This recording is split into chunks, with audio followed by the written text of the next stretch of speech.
This is Frank Skinner. This is Absolute Radio. This is Frank Skinner on Absolute Radio with Emily Dean and Alan Cochrane. You can text the show on 81215, follow the show on Twitter and Instagram at Frank on the Radio, and email the show via the Absolute Radio website. Okay, there you have it. Morning. Good morning. I was driving in this morning, yes. I drive myself, and I tell you what suddenly filled my head was, do you remember an advert that went, you can do it, we can help, 1 calorie, Diet Pepsi can help. Do you remember that? I do not remember that. It was like the beginning of the diet drink. That was my morning prayer. But was that true, that it had 1 calorie in Diet Pepsi? I mean, I didn't think you could. What kind of a dietary micrometer would measure 1 calorie? Yeah, you wouldn't think it'd go down that low, would you? No, I mean, I'd love to, if anyone, if there's any nutritionists listening, and I think you can become a nutritionist, can't you, after 2 hours on the internet? You get Oh, easy. Yeah. Let me know if is it still true? Or did they manage to squeeze out that last calorie from Diet Pepsi as part of their advanced Yes, presumably research? they'd done some marketing and research and had decided, that appealed to people. Better than saying calorie-free. Yeah. To say, we'll come over as very upfront, we're not, no one's perfect. Couldn't get that last baby. But, it's still pretty good for you. Okay. Also, you can do it, we can help. There's a sense that you're on some sort of quest, some health quest. Yeah. Anyway. How long are we going to avoid the elephantitis in the room? Well, he played a song called Cut Your Hair, and we've not even discussed the fact that he's shorn it. Yes. It's gone. Frank has... I mean, no one warned me. I wasn't prepared. I walked in this morning and blown me down. It was a new man standing in front of me. Innit? Well, I did it on a whim. You never... I did it on a whim, yeah. I tell you what, funnily enough, I didn't watch the Graham Norton show, although a lot of people watched it and said my hair looked terrible. Some people personally communicated with me. Many texted the show last week, and we filtered a fair number of them out. I appreciate that. We only told you the broadcastable ones. Yeah. But I didn't watch it because I don't really watch myself on stuff like that in case it breaks my heart. It's not that it breaks your heart, it's because it's a very unhealthy thing to do, but that's another story. Well, so sometimes they leave setups in and not punchlines when you watch television shows that you've been on. I know, people. No clue. Way of scratching your fingers into your own wallpaper. It's really painful. Anyway, but what I did watch a bit of was Emily interviewing me for the what was that thing called? The Ahab, Captain Ahab conference. Captain Ahab. It was something like that. What was it? The producer will know. International... IAB. We tried to work out. We spent several hours It's trying a bureau. to work There's out. a bureau involved. Yeah. Oh, that's right. What did it stand for in the end, Frank? Advertising. Internet Advertising Bureau. Yeah. Something like that. Oh. Anyway, I watched a bit of that, and my hair looked terrible. I mean, it was terrible. Uh-huh. It wasn't just, And I don't think that was its badness peak. I think that was like a week or two before. Well, Michael McIntyre texted me and said that he thought it symbolised the current crisis. Wow. So, yeah, I watched it on that thing, and it's sort of post-lobotomy chic. Yeah. Is how I would describe it. So I decided, I can't believe I went on national television. International television. It's Graham Norton goes across the globe. So sorry guys, it's a globe. That's lost to half our listeners. Why do you think, darling, that's maybe occurred to you now rather than because it's like weeks back? It's like this radio show. Some people listening might not know that the texts and everything that come in don't come into my side of the desk. Only Alan and Emily see them. So I live in the belief that only love is coming in and praise. and that keeps me going. And because I didn't watch myself with the hair thing, from inside it felt great. The hair. This side of the hair, it looked really good. It was like the chair at Aintree. It looked good from one side, but once you're over, it's a terrible drop at the other side. So from inside it seemed great, but once I got an objective view of it, it was absolutely, it's like one of the worst haircuts I've ever seen on television. And I've watched a lot of programmes, set in hospitals and prisoner of war camps. It's right up there. Frank Skinner on Absolute Radio.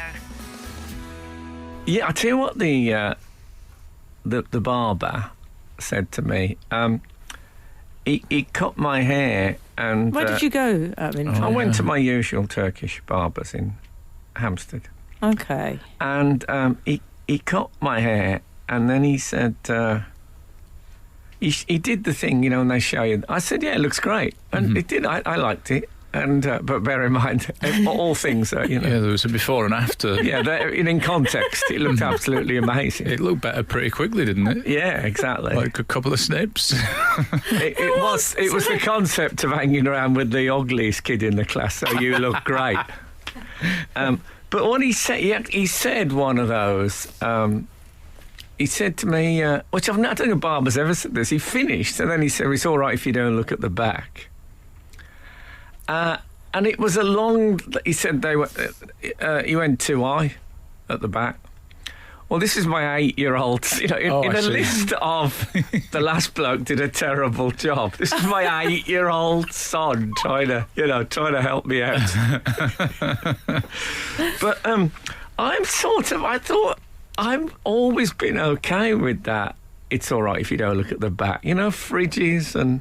Oh yeah, and all that. I don't mind it. I think you don't look at the back. I don't. Theatrical sets, surgical gowns, centaurs. I think I'm fine with it. I've always been happy with that. We're not looking at. It's like the tops of buildings. Awful. Yeah, often. If you live high up and you look, you think, "Oh, I love that building." You see it from the top, and it's a dirty old. Aircon thing. Yes. Horrible. Why don't Yes, there's something you're with right. those? That's why I find it often slightly overrated, this idea of the glamour of New York, because when I've stayed in hotels, I found it's too much information. Well, they don't allow for the fact that people are capable of flight nowadays. Yeah. It's Medieval peasant. Are you not capable of flight, Emily? Is that just me and Frank? No, I meant mechanically aided Oh, I flight. see. I'm not claiming for 1 second I see. that I can actually ascend of Yes. my own. Also, I've got quite a big spot. Have you noticed that? I haven't Why noticed that. Yeah, I don't point It's it out radio. because You could just not tell them that. No, no, but I think at my age, if you're getting spots on your face, that's the sort of spots where in a year's time you're saying to a doctor, well, at first I thought it was just a spot. Oh, you're documenting. That's Yeah. what you're doing. Do you know what I say? I love it. I punch the air when I get a spot. It's so anti-aging. Because people think she can't be that old. She's got a spot. She's got spots. I don't think people could look at me and think he can't be that old. Could they? I mean, that's like if Mount Rushmore got a spot. People would think, oh, maybe Lincoln is in his mid-30s. Hey, I had some info. Is Lincoln on there, actually? I've had some information. He's one of the top. Sorry, Albert. He's one of the big 5 as the safari. How many are on? Any offers? How many are on Rushmore? 4? I think there's 4. In fact, I think I named them recently at home. go on now. But Do I it. don't want to do it Go on, air. go on. So I feel Rushmore, Do it. Rushmore. Well, I think we've George got Washington. Lincoln. Lincoln's a gimme, isn't it? Washington? Yeah, surely. Roosevelt. Oh, is it that sort of up to date? Oh, I wish it was. What? There's like a Reagan or something. I don't There's understand no Reagan. why don't we have a Rushmore equivalent? 8, 12, 15. Yeah, exactly. Because it was David Attenborough, that's why. Good reason for not. Goodness me. Frank Skinner on Absolute Radio. we've had some correspondence. Ah, good.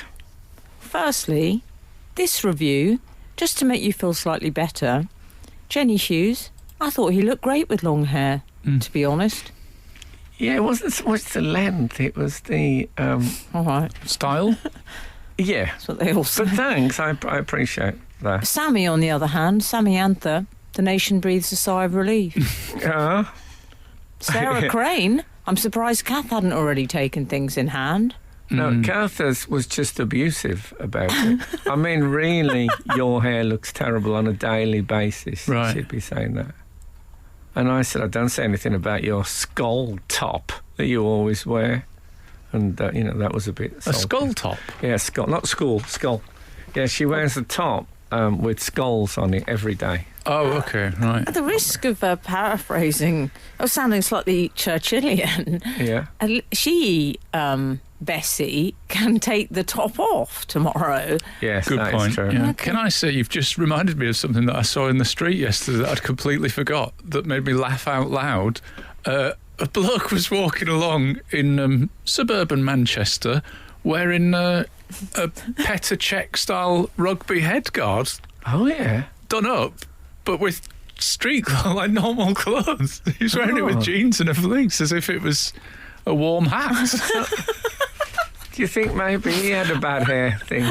I think he thought, well, this is both protecting and warm. I'll wear it. It was He just thought it looked aesthetically pleasing and a sort of Davy Crockett. Well, It did wasn't not. that. Was it that It did jazz not look singer aesthetically guy? pleasing. Who's Oh, the- yeah. What's that guy who wears that hat all the time? Oh, I know who you mean, but I've forgotten his name. Who? Yeah, It's a jazz singer. Yeah. Oh, yes. Yeah. He No, it was loves- not him. He loves that hat. I wonder how many of those hats he's got. Is it Jeffrey is the name? I No. don't think so. It wasn't him, and it wasn't Petr I thought it was Cech. Jeffrey Porter. It was... Oh, Porter. Yeah. Oh, yes. Jeffrey Gregory Porter. Porter. Oh, Gregory There you Porter. go. We got Oh, there in the end. Jeffrey. I was thinking of Rainbow. Some people halfway through their text, some jazz aficionados. Oh, yeah. Which is one of the few things you get aficionados off is jazz, I find. Good point. Talking of Jeffrey. What are the other aficionados that you get? 8, 12, 15. I And don't- when people I say can't think of- aficionado, why do they always preface it with something of an? Yeah. But Something jazz. of an aficionado. Unless they preface it with jazz. Yes. Jazz, it's no other one. There's no rock aficionados, country aficionados. It's It usually doesn't that. have to be music. Any aficionados you can send us, 8, 12, 15, that would make me happy. And wouldn't you like to make an old man happy? We heard that before. Yeah, what a video that was. Frank, would you like to know who the final Rushmore I would. president is? I would. Fun in Hounslow.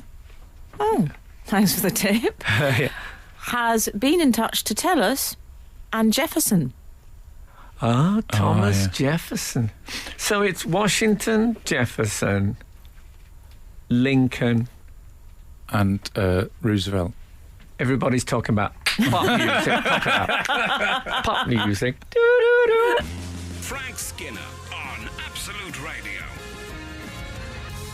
We've had an aficionado suggestion Oh, good. from Mash in Valencia, who said, I can't believe you've all forgotten Cigar Aficionado. Oh, I didn't know One of that was Frank's favourite magazines, if I recall Oh, is that what it was correctly. called? I remember that now. Yeah, imagine a magazine just about cigars. Well, they always had. They had to alternate because it was either sort of James Woods or Arnie on the cover. Yeah. Generally. Guys, cool guys. You see, I would think Pierce Brosnan, I don't know, he probably doesn't smoke one, but he looks like he ought to, because his eyes look like they've had a lot of smoke heading towards them. Right. Yeah. Oh, cigar, well remembered. Brilliant. It's great. I'm going to be glad of the readers of this show when things start to slip away from When your me. memory packs Yeah. up fully. I'll be just coming on every week and saying, right, 8, 12, 15, what's my PIN number? Just to balance out the perhaps less healthy of the cigar promotion, 118 has texted, honestly. They replaced sugar for aspartame. Oh, yeah, aspartame. it's called. Aspartame. Is it? Oh, we've all got a different... I know what you mean. It's a sweet... Okay, In let's... diet drinks, that's how they keep the calories down. Yeah, but was there ever one Was there ever one? Just one? Just one And then calorie. it went. Was that just a sales pitch to make us think, well, they must be telling the truth or they wouldn't have brought up that 1 calorie? I'd love it if we had someone who'd actually worked there great. and knew this. If only Michael Jackson was still alive. He had connections with Pepsi, didn't he? I seem to remember. I think he was their ambassador. He was pop ambassador, I think, because it's like a pun on pop and also pop. Yes. Yeah. You know. Yes, I but think then there that's was why the it's called. accident with the hair, and it was all. Oh, yeah. It was a mare.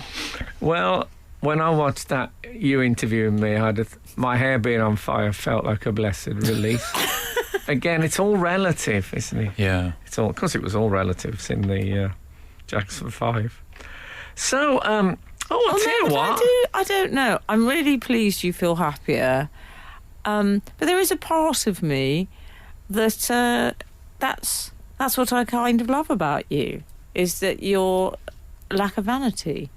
Yeah, but That was it's taking it too almost far. becoming vanity. It's almost, Right.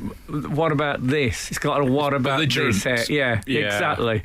It was, it Fair looked like... play, I like it. It looked like part of some public vendetta. And that was what was wrong with it. But I'm not saying it's great now, but I like it better. Al, what do you think? I like it. By the way, I commented. What did I say when I came in? I did say. I complimented it to the. Coulston, I think you said. Yeah. Oh, I took a turn and ended up in Coulston. Expecting Hull. Oh, I tell you what. What was the place that somebody said that? Oh, Grimsby. Oh, You know, Grimsby. somebody said that they use Grim as Grimsby interchangeably, Yeah. like you're doing with Cool and Coulston. Yeah, Oh, yeah, they say Grim. Grimsby. Grim and Grimsby. Yeah, that's less kind, isn't it? It is. Especially, I wouldn't feel so bad about that if Grimsby Was better. It was a long way from Grim. Goodness me. But I mean, I think I'm not easy. Although I think it's got the fish pavement, or is that Hull? Well, the producers from that locale, she's getting It's Hull. very agitated. What? It's Hull.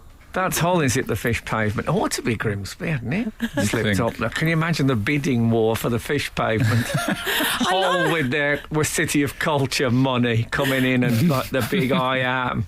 I liked her shouting, "That's Hull," like Dean Martin singing "That's Live." Yeah, that's Hull. That's Hull. That's the home of the fish pavement.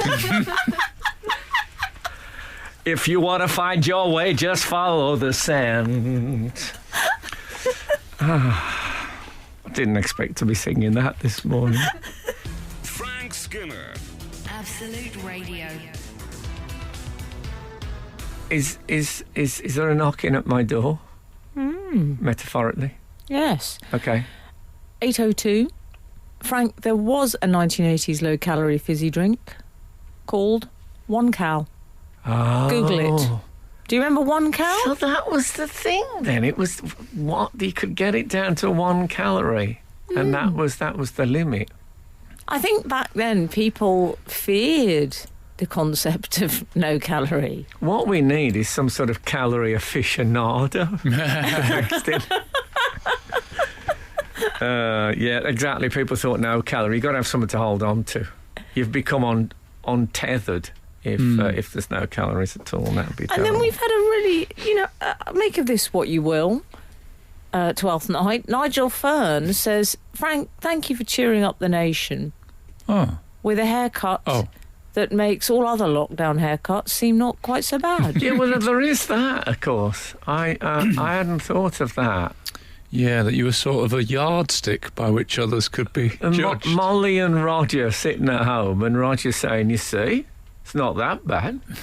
Yeah, I did. Molly and Roger are I've the let- names of people in Britain. I think so. Interesting.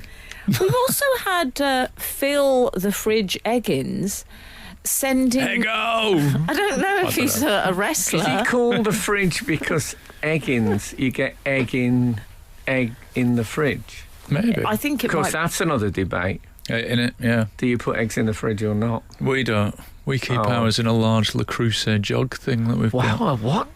Jug? Like Good for it's you. a brand name, isn't it? Le Creuset? Le Creuset. Yeah, they do that back-breakingly heavy cast iron pan thing. Okay. You've seen them, But Frank. that's not what this The is. orange This is one just is a the big jug. iconic one. Sort of big orange casserole dish. I was hoping it was one of those big chickens like they used to have in the centre of the table yeah. on bread. Was it bread? I'd like one of those. Yeah. Yes. Yeah. Where do you keep your eggs? 8, 12, 15? I'd like to have a yeah. I'd like to have. We get a load of IVF people. That's usually a fridge, I think.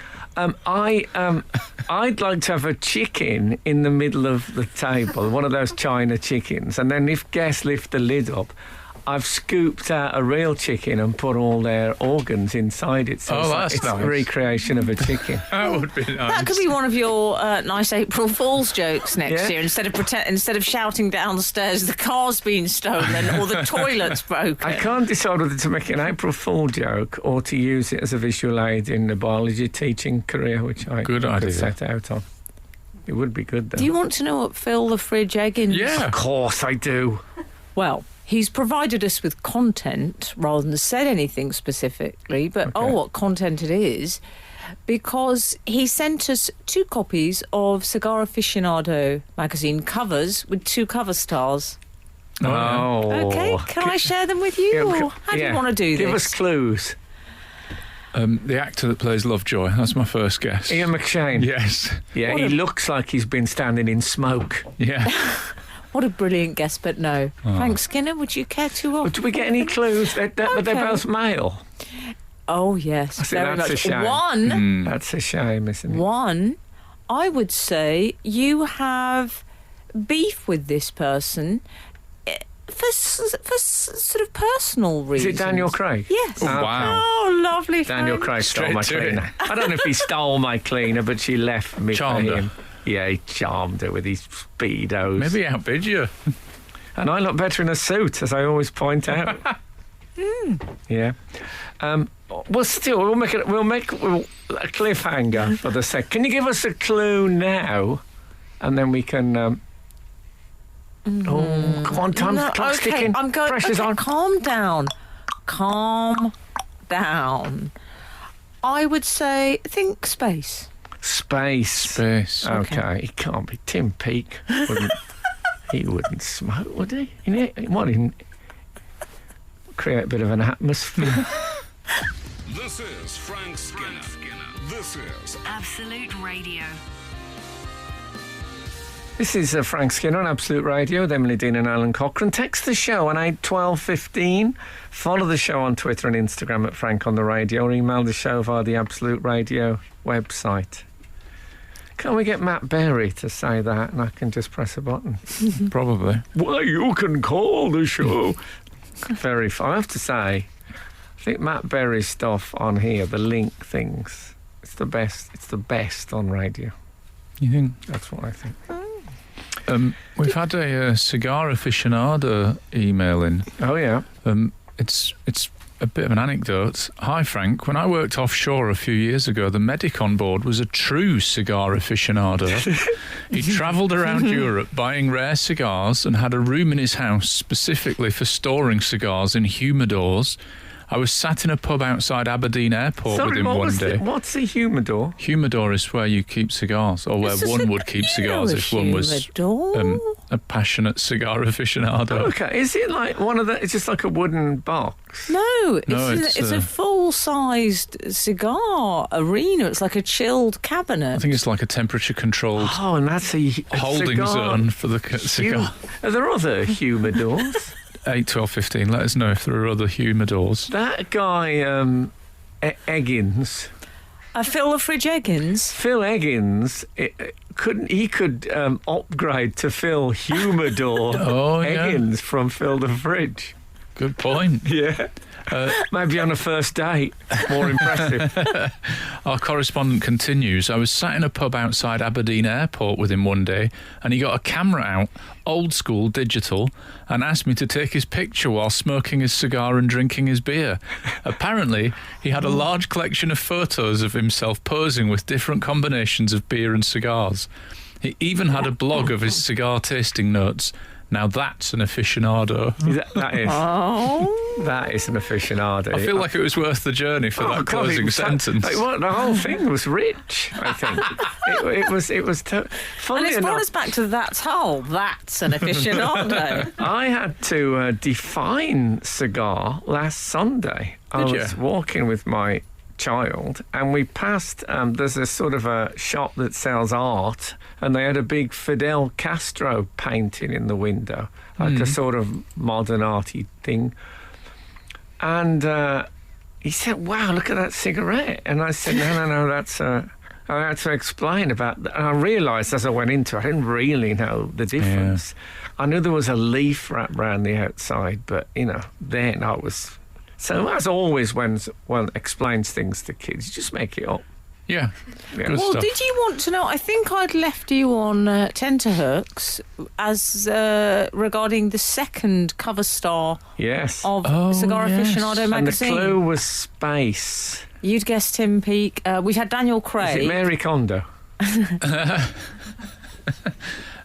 Is it, No, is space. it Buzz Aldrin? Oh, No, that would have been good. I bet he likes a cigar. I think so. No, not because he favours a bomber jacket. He'd go up like Tinder. Yeah, Very- that's true. They're very, very, whatever the word is for things Combustible. that catch fire. That'll do. I like that. Would you like me to put you out of your misery? Can I have one more guess? Sure. William Shatner. He's done it. He's done it. Hey, come stuff. on. I was being too literal. Come on. But then again, you talk about the bomber jacket, quite close to the wig. Yeah, and the corset. What's the corset caught for? You wouldn't be able to get that off very quick. They got about 25 hooks and eyes in them. I hope he's not listening. Last week we mentioned Uri Geller and it turned out he was listening. Oh yeah, What? we got an Instagram message from We didn't. Uri Geller. We did. Yeah, it was great. No one told me this. They definitely It was him holding up his. I thought it was all staff.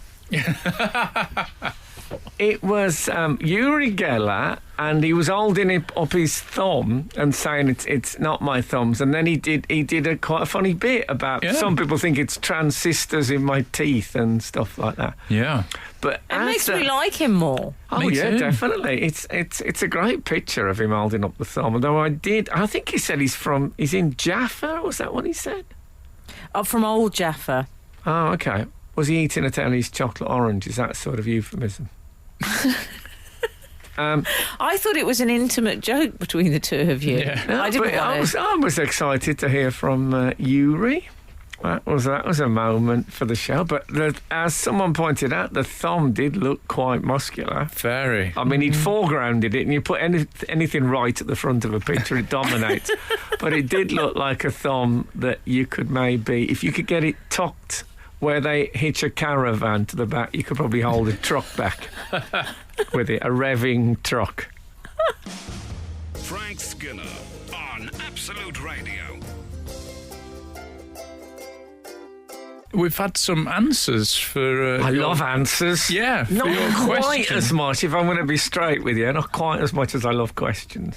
Well, you'll enjoy the song There Are More Questions Than Answers. that used to be Is on that Johnny Nash? I don't know. I only know it. I've got to be careful how to do the voice, but it's a sort of there are more. It's on the mystery Questions persons than round on Question of Sport. Yeah. I don't know if that's still true, but when I was a kid it was. In the Emlyn Hughes era. Hi Frank. Crazy Horse. The reason why Blur called it Song 2 is because they couldn't think of a title and it's the second track on the album, so they called it Song 2. And that's from Pete. But just to counterbalance that, 210 has said, "Morning Frank, I think Blur Song 2 is named that in reference to Damon being a big Fugazi fan. They had a song called Song Number 1. Oh, okay. Well, we don't. We're none the wiser. So we have got answers, but we still have questions. You're right. As long as we've got some, because there are more answers than questions than answers. I got it mixed. I got it wrong. Can I do that again? Okay, Johnny. I think it was Johnny Nash. Should have been if it wasn't. By the way, I was I looked you up, Al, this week. Me? Yeah. I don't know why. Interesting. Strange. But I look you up. Strange development. I just texted me. I sometimes just go into Wikipedia and I just go for Oh, God, I dread to think. You know, there's a search within Wikipedia. So I jump from page to page like knowledge-based stepping stones. Oh, yeah. And anyway... You're not going to tell me something terrible now, are you? No, it's not terrible. Oh, okay. I wouldn't just come on to it's not terrible. I thought we had an agreement. After my Phytosa experience, when I said, "So you're a champion trampoline," and she's furious. I got that from Wikipedia. What a thing to be unhappy about. No, it said Alan Cochrane, also known as Muscles. Oh, yeah. Is that That's what people have been saying on this show. That's somebody's gone on and altered it. That's not me. I mean, I haven't. I've. Do we call him Muscles? No, but sometimes people are texting in saying Muscles. I'll tell you exactly what happened. Someone got in touch. We were discussing possible nicknames or... Oh, yeah. And I think someone got in touch, one of our readers got in touch and thought this would be a good nickname for Alan. I think we found it amusing. It stuck for about 3 shows. I forgot that. Suddenly, it's on Wikipedia. Yeah. Terrible how I forget stuff. It's like Samson. Since I had my hair cut, I'm all of a dither. I think that's what it says in the Bible about him. Yeah, I'll tell you something as well. I haven't had any calls from any broadcasters about my game show idea, What's in a Pencil, which cropped up last week. That is a good question. Yeah. I think people think it hasn't got legs, that once someone early on tells you what's in a pencil... It'll be over. Yeah. But, red or black, I think. They got it's a short run series. I mean, the fact that it happened at all, to me, that was a punch in the face to the British public. And you know what I like? Everyone else has moved on, not Frank. No. Here's a quiz show which shows how little we think of the British public. The only one question is red or black. You'll be able to manage that, will you, Molly? Roger? Frank Skinner on Absolute Radio. 376 is we were sort of discussing hairstyles and not caring. A subject very close to my heart. Morning all, my husband's uncle, who was a poet, always dyed his hair a reddish colour at home, but always missed the back. When asked, he used to say, "Whoever looks at the back of my head." That is a great... I mean, surely the riposte is people that are behind you, but... Yeah, people on the bus. If you went on the bus, I mean, the amount of times I've sat looking at the backs of people's... If it turned out he was a minibus driver, then that was a terrible decision that he made. I remember a girl on the 120 getting her hair tied onto the seat. Oh, bullying. Yeah. Back when bullying was Back when bullying was not... Sometimes you'd get your hair cut off. This would happen as well. There were roguish scamps. Oh, God, I mean, that's... It happened to Des O'Connor's daughter. Oh, I was going to... A family friend of ours. Des O'Connor, I always thought he favoured a short back and sides, to be honest. I was told this is a cautionary tale, I remember, by my godmother, Lindsay DePaul, and she said, "You've got to be very careful on public transport." She said, "Look what happened to Des O'Connor's daughter." Wow. You know, this is quite moving. I think this is our first Des O'Connor's daughter anecdote. I've got an idea that I met one of Des O'Connor's daughters, and she was, I think she was an astrologer. Okay. There we go. And he gave me a sort of one of those looks like, oh, sorry about this. Oh, really? One of those, yeah. Oh, he's very down to earth. Apparently, he used to have to drag Buddy Holly out of bed in the morning on tour. Is that right? Buddy Holly was inclined to oversleep. Really? Yeah. Oh, Buddy. Buddy. Oh, You're Buddy. up to, mate. What are you up to, mate? That's what I'd have said if I'd been there. Buddy. What's wrong? He probably talks like that all the time. So, Frank, can we discuss...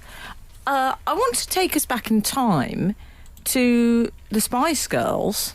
okay. Now, I know you were always a Jerry fan. Ooh, yes. Which, I think you were Emma Bunton. You were Baby, weren't you? Yeah. Isn't it funny? Yeah, I know wasn't it both of great? your tastes so well. What about when Alan Shearer was asked for his favourite Spice Girl? in an What did he interview? say? He said, I don't answer those sort of questions. I'm a happily married man. Oh, I mean, all right. that's a Right, good Alan. That's a good MO, though. Can I take my answer back and just do that, just in case my wife's listening? But No. we're talking in hindsight. Well, Exactly. quite. You were Baby, you were Jerry. I mean, I think you can guess who my icon was in terms of who I most I'm wanted to guessing emulate. it was Victoria You got it in one. Adams with a double D. That's You- been forgotten You now. know me so well, Elaine. That was her maiden name. Can you still say maiden name, or is that unacceptable? Check the book. I've noticed they do the It's a old grey area. N-E-E accent. Oh, yeah. Oh, nee. Yes. Yes, you see, the maiden name comes from a time when people who didn't until they got married, so they were Oh, yeah. maidens. Obviously, those days are gone. Not saying it's a bad thing, not saying it's a good thing. That's all. But you know, the magic of theatre. Frank Skinner. Frank Skinner. Absolute Radio. We were talking about the Spice Girls. We'd established Alan was Baby, Frank was Ginger, and I was Posh. In many ways. But you know, I also, you know, I moved from one to the other in favouritism. Did you? Yeah, you know, like some days you want Colin Baker, some days you want Billy Hartnell. No. Okay. Literally never happened to me, that thought process. Anyway, the reason I raised the Spice Girls is because Yeah, tell us what you want, what you really, really want. Hey. someone was going to do it. Yeah. Frank, your move? Will two become one now? Oh, I can't think of anything very relevant apart from I need your love like I've never needed love before. One. Oh no, let's not finish that. Tonight is the night when two become one. That's what I say. Mm, Okay. yeah. That was apparently a song about when Shandy was invented. Oh, yeah. Yeah, it's quite. They didn't do many historical narratives, but that one I really like. I love an historical narrative song. You know what I mean? Like Yeah. Rah Rah Rasputin, Oh, or I love and he painted matched up men and. What's your favourite historical narrative chart hit? I'll tell you what I 8, like. 12, 15. Whatever happened to... Oh yeah. Is it Leon Trotsky? Yeah, although it covered a few, didn't it? But It yeah, did. he got an ice pick mean- that made his ears burn. I think Billy Joel took it slightly too far, though, with his long shopping list of incidents. We Was going to that- start the fire. Oh yeah. Oh, yeah. No, but I'm on about one where you take a particular incident from or Yeah. person from history and do a pop song. There's a about Manic them. Street Preachers song, and I was working as a landscape gardener for Were you? Grace Landscapes a long time ago. Graceland. Grace Paul's Okay. Landscapes, Oh. who I don't think are called that anymore. And we were driving back, and the big bloke who worked for them said to me, "It's about the Spanish Armada, this, isn't it?" I don't even know what song it was. Well, I only It's all I've worked got. out very recently because my son has gone into Zeppelin. Was he? The immigrant songs about the Vikings. Oh, Steadily listen. I thought, hold on a minute. Hearing him sing, it all fell into place. Oh, Frank, what about the classic? Vincent, one as beautiful as you. Oh, yes. Come on. someone's suggesting The Trooper by Iron Maiden. Oh, I don't know. I wonder what's that? Who's the trooper then? It I'm on sounds the Liza Messenger. Minnelli. I'm just the messenger. What if it's about Liza Minnelli, an Iron Maiden song? I'm so sorry for your loss. Anyway. Meanwhile, over in the 90s, so Mel C, I was just intrigued by this because it's a very late reveal rather than review, but Mel C has said recently that she was never sporty, even though she was Sporty Spice. She said she was terrible at sport. She used rather salty a word, but she said she was terrible at sport, couldn't play it, and she'd never quite worked out why this had become her thing.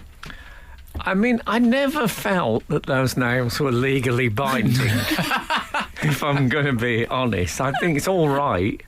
I think it's because she wore tracksuits and stuff. This was in the days when... so she could equally have been casual clothing Spice. Yeah, but do you remember there was a time way back when people who wore sportswear were either on their way to or back from doing sport? Yeah, those days have gone, haven't they? They're not just gone, but now the people who wear sportswear have never, ever done sport of any kind. Many of them. Frank Skinner. Absolute Radio. Absolute Radio. I got news just in. Baby Spice, it turns out, was an adult for the whole time. Oh, that's... What a hoaxer. I'm starting to not believe any of these names. No, exactly. And she had to wear bunches. I tell you I what. know, fancy that. That's tough, isn't Well, it? Alan did. Sporty, I'll tell you what, I felt sorry for her. I'll tell you why, I apologise. Whenever they'd go to a black tie or a big fancy red carpet event, all the others, they've got a lovely Dolce head-to-toe taffeta number, and then Sporty. And she's got the gold tracksuit. Yeah. Comfiest of the lot of them, though. Yeah, that's true. I bet you at You're about... right, Al. I bet you at 2 a.m. Remember you used to say, fancy dress party, always wear... Don't go there in the astrologer's booth that you have to wear for the whole night. Although it looks great. Yeah. At midnight, you're thinking, oh, God, I'm sick of this. Yeah, if you go as an orange or something, good luck with that. I went as Hugh Hefner, so I had pyjamas and a dressing gown on. I mean, good come idea. on. Yeah. Risoltamondo. That's why I've started Halloween, which sadly we won't be celebrating this year, but I've increasingly gone for that, Frank. Child catcher last year, top hat, black trousers, good to go. I'm Fishing net. just doing the lo-fi cemetery at midnight thing. Mm-hmm. Yeah, keeping it real on Halloween. Do you think when the Spice Girls did long haul flights that all the more sort of glamorous Spice Girls wore tracksuits and Sporty wore the taffeta designer dress? I hope so. Oh, yeah. I don't think I've ever seen her in anything what you'd call, fancy. Well, her fancy was sort of, like I said, if she went to an event, it was a bit like when Cliff Richard started wearing sort of hoodies in the 90s. Did he do that? Yes, he went through a period of like a gold bomber jacket with a hoodie. What about when I interviewed him? And he wore worked with them all, haven't you? He wore a T-shirt with a collar and tie design on it. Love it. Smart casual, absolutely boiled down to its quintessence. I'd actually like that for a corporate gig. Oh, they don't happen anymore, but when they did, that would have been... What's that thing they do with food when they keep boiling it down and reduction? It. Yeah. Yes. It was like that. It was a reduction of smart casual down to the absolute basics. Yes. But I don't remember his hooded top. He had to go on top of the pops because he sort of rebranded himself a bit in the 90s. And I think suddenly there was all this Manchester leisure wear chic. Yeah. And to fit in, he just thought, no, I'm going to wear a sort of tracksuit top and something, but I'm going to make it gold or have some glitter in it. Ahead of his time, really. Very, very chic now, that stuff. Yeah, isn't it? So ahead of his time and behind his time, in like a spinning clock. Never quite of his time. Yeah. Funny, we got that tweet from Uri Geller last week, and a clock in our house which hasn't gone for years. Still isn't going. I can't tell you how disappointed I was by that. Well, anyway, it's a shocker that Sporty Spice is not sporty because she looks sporty as well. I've seen her in Paradise. Have you? That's the Corrie house at the bottom of our road. I've seen her in there a few times. She's I mean, I know, I don't, I mean, there's some terrible people in entertainment. She's actually a very nice person. But I was thinking about celebrity revelation. What would you say? And let's keep it clean. What was your most shocking celebrity revelation? Thing where you found out about them and thought, wow. Like when I found out that Sean Connery wore a toupee in all the Bond films, I remember being astonished by that. And someone also told me that in Lost in Translation, you think, what a fabulous relationship Bill Murray and Scarlett Johansson have got. And apparently in between takes, he never spoke to her. Is that right? Those moments where you think, really? 8:12:15. Frank Skinner on Absolute Radio. This is Frank Skinner on Absolute Radio with Emily Dean and Alan Cochrane. You can text the show on 8:12:15. Follow the show on Twitter and Instagram at Frank on the Radio. Email the show via the Absolute Radio website. We've had something of a Crexione coming in towards me. Now, I think that has been reintroduced. I have it ready. Go on. We'll see if we agree. You see if it is a Crexione. Yeah, do you want me to I'll hit it first if you like. If you want, I don't mind. It's up to you.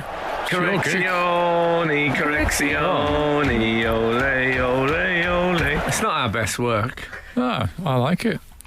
Morning, Frank and team. The Manic Street Preachers song you refer to, I referred to a landscape gardener telling me that a song that they did was about the Spanish Armada. I think it is, if you tolerate this, then your children will be next. But it's about the Spanish Civil War, not the Spanish Armada. Rather different eras. Yes. Incidentally, that song is also the longest titled song to top the UK charts. Is that right? And it's also the song I played as the walk-on music for Alan Jones when I had him on my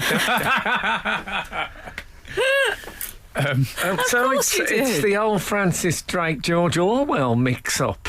And now the missive continues. The Manics also wrote a historical narrative of the life of Dutch-American abstract artist Willem de Kooning in the song Interiors. Can I say, Willem de Kooning, yes, I went Willem, is a fabulous artist.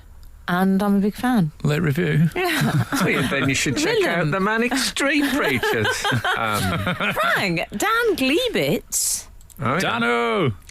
Dan Gleibitz surely writes on a major American sitcom. It's got that right kind of... Does sound like that. Sounds Dan like someone who's Gleibitz. really sort of at the centre of things. Dan Gleibitz has put forward voice of controversy here. Oh. 3 lines. 1966 World Cup. Your move, Frank Skinner. I mean, I'd say it's It's a smorgasbord, isn't just it? a little bit of that ref. Yeah, okay. I wouldn't. Can we... I mean, what the sort of thing. I mean, it's. Thanks for remembering, but I'm thinking of this proper history set to pop music. The Sweet. Do you remember them? Yeah. The Sweet had a song called Alexander Graham Bell. Yeah. Someone has texted that in. Oh, yeah, and it would go, Alexander Graham Bell, well, he knew darn well that he'd find another way to talk across the USA. And then it was telephone, wouldn't leave it alone. And then it ended, many, many years ago, he started something with his first hello. Oh, man. That's what I mean. It's like Hamilton, but split down to about 3 minutes. Yeah. But thanks for including 3 lines in that. I'm not sure it qualifies. No, I would describe it as a narrative tapestry Mm-hmm. rather than... Okay. And 330. This isn't a history in a song, but it's good info. 330. Frank, Grimsby does have a pavement with fish in it. It leads to the Fishing Heritage Centre. See? Rob, the former Codhead, Warwick. Okay. I don't think that's his real name. I think it's. Well, I don't know. The former Codhead. I wonder what life was like for Rob when he was the Codhead. When he was the Codhead. Yeah, we want more info, Rob. I mean, it's a weird source of nostalgia. Isn't it? But I'd love to know a bit of... maybe there's a pop song about when Rob was a Godhead. I'm glad I got that right, though, because I didn't have a memory of Grim. I've had many memories of tour towns. I like Andy W.'s contribution.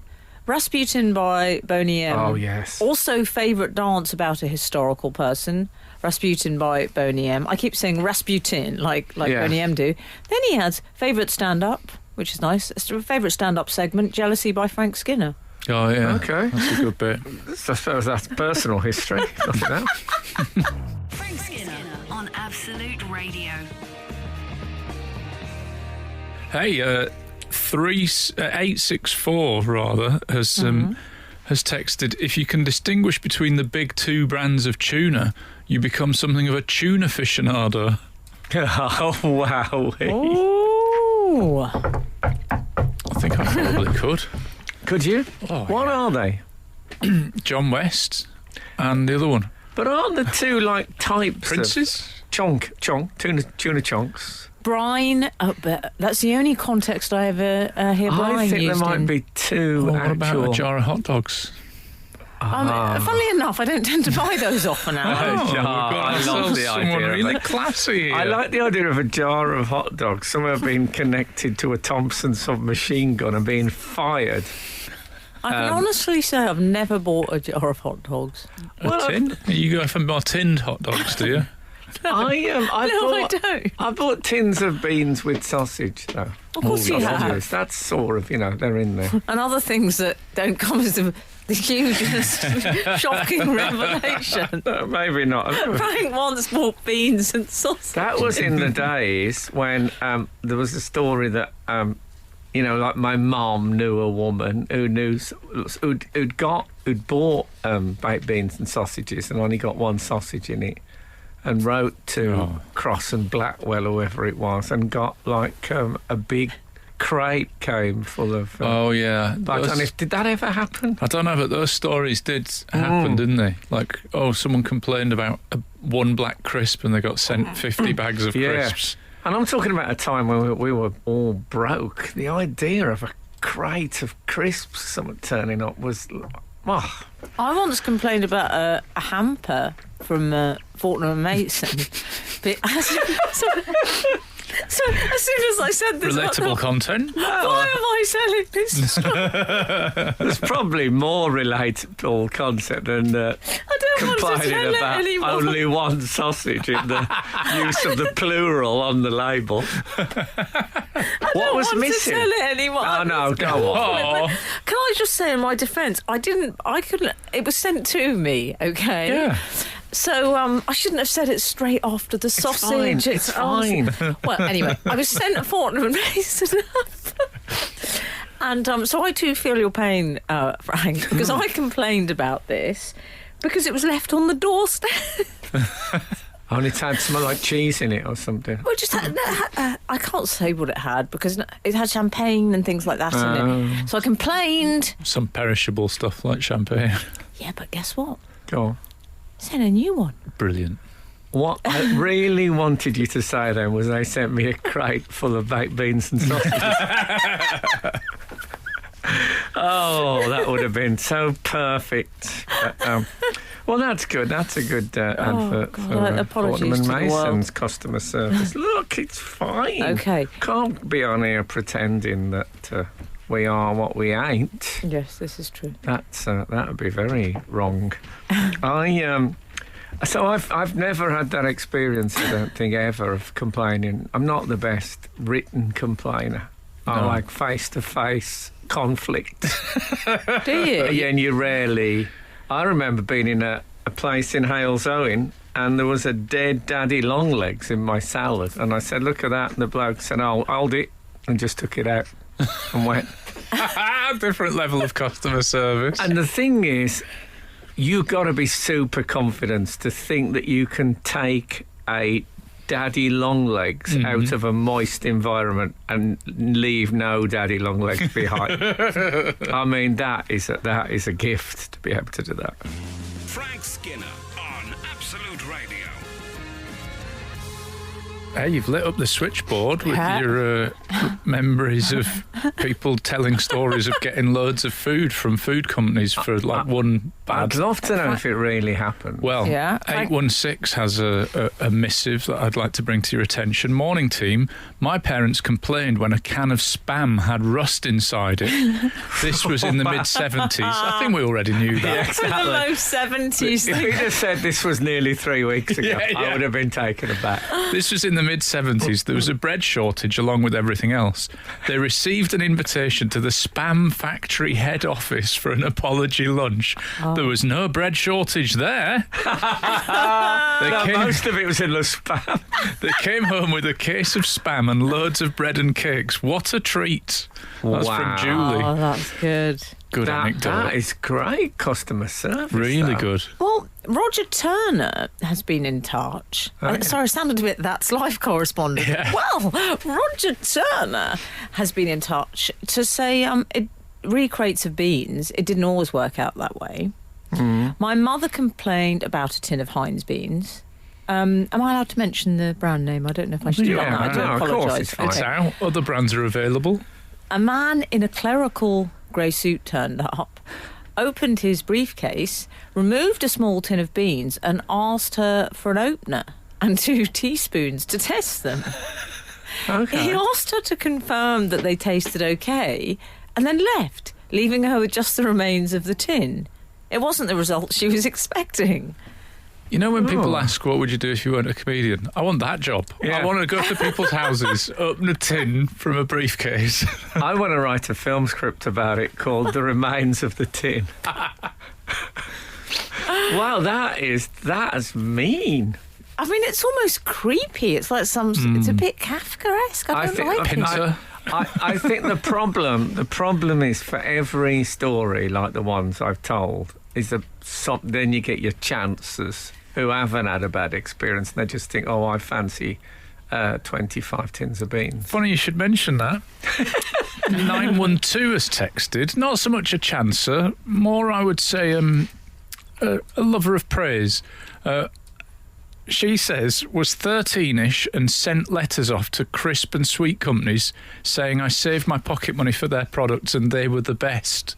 Good tactic. Oh, okay. Got loads of stuff back, including a box of crisps. That's from Lorna in Wem. Okay.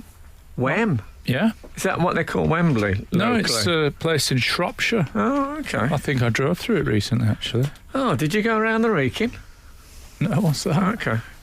Well, it's a term for going a long-winded way around things, but the Wrekin is also a high sort of, I don't know what you'd call it, super hill. Oh, no. I love that you Shropshire. look briefly towards me to Yeah, I I thought would you be were able going to to. I help. thought, God, I need a geographical term. So I remember there used to be a whole list of those. There's something like a drumlin. Was there a geographical? Ring any bells? I've always been a Grassy Knoll fan, as you know. Speaking of history and songs, many people have suggested, what about the absolutely superb Enola Gay by OMD? Oh, okay. I was Good hoping shout. that wouldn't come up. Oh, well, yeah. Well, it is about the bombing of Japan. I know what it's in about, World but War it II. is a history. It is history. We did ask. There's no, fair enough. Get around. No one yet has mentioned the producer's first choice, straight out Waterloo by ABBA. Yeah. Which I know is general history, but it does begin at Waterloo, Napoleon did surrender, which is, the facts. Stop the Cavalry by Jonah Lewis. Jonah Louis, Yes. I believe he's actually called, but I don't know if that's specifically related to a historical incident. It's a generic soldier at battlefield story. That's how I'm categorising that track. Frank Skinner on Absolute Radio. 079 has got in touch with an interesting story. It's Bryony in Wisbeck. Is it Wisbeck? Wisbeach? Wisbeck, I think. Anyway. I'll take your word. I think yeah. Okay. She says, my dad worked for Heinz in the 70s as a chemist. He worked out how to tell if flies had been cooked so he could weed out the complaining chancers claiming flies in their beans. Ah. Another good job. We used to do, I used to have a jingle, I remember, which was called Foreign Bodies in Food, if I remember rightly. Oh, yeah. And it was about when people found a rat in their beans and stuff. But I wonder if companies still do that thing. You used to get a thing that if you complain that my screen wasn't working on an aeroplane. Oh, yeah. So I had to do a long haul flight with no movies. And I think, looking back now, I think they sent me some air miles. But, air miles are rubbish, Aren't they? I never use air miles. Just get forgotten. They reckon that if everybody used them, then all the air companies would go out of business. Well, there's not enough miles in the sky. Yeah, you're right. That's the problem. There'd be no profit because they'd be giving away all the... There'd be flights. tailgating. Yeah. That can't be safe. Is that safe? No. I don't think so. I call this bit of the show Two Blokes in the Pub. What would you say was the best route to Edinburgh? I'd say it was your round, mate. Is what I'd Okay, that was Two Blokes in the Pub.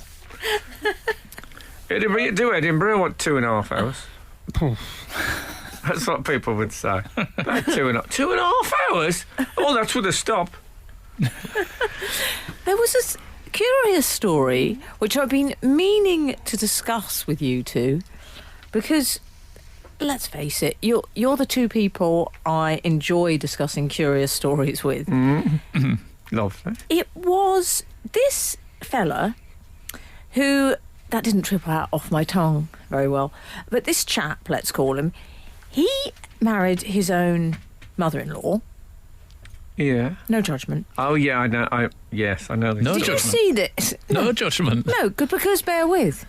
He divorced his wife. I think they'd been married for 7 years. And they're only sharing their story now, aren't they? This happened some time ago that he married the mother-in-law. Yes. What had happened is that he'd married the wife, and then he'd married the daughter, sorry. Yeah. Hadn't Didn't work worked out. Fell for the mother-in-law. Now, Yeah. they have been married some time. They've been married since 2007. How long's that, Alan? You're good at maths. 13 years ago, Okay. unless I'm mistaken. No, they married in 2007. They've been together for 30 years. I apologise. 13. No, 30. It's 2020, 2020, isn't it? Yes, they married in 2007. They got together Oh, I see. before that. The reason they only got married in... I know a lot about this. They only got married in 2007 is because it was against the law for them to marry before then. Is What, that you right? can't marry your own mother-in-law? All right, mate. Yeah. Oh, Another no. example All my of- plans are dashed. Another example of meddling government overreach. Well, Horror on your face, Frank, when I told you that. I knew a guy who he got married and he took his brother to meet the family, and the brother ended up marrying the new wife's mother. And the guy said that the guy I was talking to who got married in the first place, his kids call his brother Uncle Grandad Uncle Grandad. because he's both their uncle and their granddad. I mean, there's a whole intricate web of possibilities there, which people aren't fully exploiting with their standard monogamous marrying a stranger routines. And we all find out we've married a stranger in the end, of course. Frank Skinner. Frank Skinner. Absolute Radio. Oh, we were just talking about the man who married his 77-year-old ex-mother-in-law. Yeah. God bless him, I'd say. Yeah, it's a triumph for woke Britain, isn't it? I mean, you're You saying... think about it. Why is that? Well, we used to mock mother-in-laws, didn't we? Oh, They used yeah, to be that's portrayed true. as domineering, unpleasant, and now the woke people have won. They're objects of desire, the mother-in-laws. Well, Hold your- I hadn't hold seen your- it It's that way. social progress, isn't it? Hi-ho, Silver, because they got married in the same church he'd wed her daughter in. Well, that's fair Now- enough. Awkward. Did they just... Turns out he was just wrecking with the daughter. The thing they just use the old invites and put a red pen through the name? It was many years later, wasn't it? I mean, the daughter said she felt totally betrayed, but I only felt she was partially betrayed. You think? Oh, come on. Can you imagine if you married Sandy Mason and you got together with her in 4 years' time? How would that go down? Well, you're right. Yeah. Yeah, Awkward. but and also it doesn't suggest that he's really completely patrolling the area looking for the. It is what I like to call the Pac-Man relationship. It's the next thing that comes around the corner. Chomp, chomp, chomp, and off we go. It is the old classic of celebrities that go out with makeup. It's the classic, people. who's nearest the makeup woman. Hey, she did say, Brenda, I believe she's called, she said, well, he does have some bad habits. His nail biting drives me mad. Now, I can't imagine why he'd be living on the edge, driven to biting his nails. I mean, she should be calm enough because I shouldn't think there's much chance of him marrying her mother. Anyway, just to round up, have we had any any more outside? Well, we've had some good stuff today. They've been in top form, our readers, I think. Yes. Hilly Al, she has said, "Hey, Luciani by the Fall." Ah, yes. Who doesn't love a catchy song about the life and death of Pope John Paul I? Is that yes, right? it's based on that sort of conspiracy theory that he was too liberal and so he was bumped off by senior church officials. Is that right? Well, I'd say it's right. That was the story. It's a good story. If that was their basis, I don't think Francis would have lasted this long. Oh, wow, Julia. No, Julia CS, a.k.a. Smudger233. We've forgotten a classic here. Candle in the Wind. Oh, of course, yes. Come on, everyone, wake up. And what was the other one? English Rose thing? The Princess Diana, a rewrite? Yes. What was the first line? Something English Rose. Goodbye, England's Rose. Goodbye, England's Rose. Okay. There you go. 2 historicals for the price of one there from Elton. Okay. And you know what? Thank you so much for listening today. And there's been some tremendous contributions, I think we'll all agree. You know what? The good Lord spares us and the creeks don't rise. We'll be back again this time next week. Now get out. This is Frank Skinner. This is Absolute Radio.